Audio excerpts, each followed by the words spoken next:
আসসালামু আলাইকুম, কেমন আছেন সবাই? আশা করি অনেক ভালো আছেন। আলহামদুলিল্লাহ, আমরা অনেক ভালো আছি। তো এই তো দেখতেই পাচ্ছেন বৃষ্টি হচ্ছে, আর 2 দিন থেকে অনেক বৃষ্টি। আজকেও সারাদিন গুড়ি গুড়ি বৃষ্টি হচ্ছে।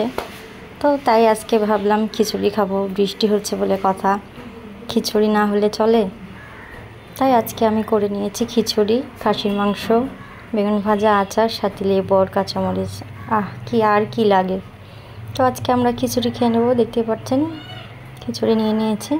তো আমি সাথে নিয়ে নিয়েছি, সাথে আরও আমি পটল আলু দিয়ে মাছ রান্না করে নিয়েছি, সাদা ভাত দিয়ে খাবো। তো এই তো দেখতেই পাচ্ছেন পটল আলু মাছ ঝোল করেছি, আর সাদা ভাত, আর তার সাথে নিয়ে নিয়েছি করলা ভাজি। বৃষ্টি হচ্ছে বলে কথা। তো বৃষ্টির দিনে আসলে ভালোই লাগে। আসলে আপনাদের কেমন লাগে কমেন্ট করে জানাবেন। আমার ভিডিওতে লাইক, কমেন্ট, শেয়ার করবেন, সাবস্ক্রাইব করবেন। আল্লাহ হাফেজ।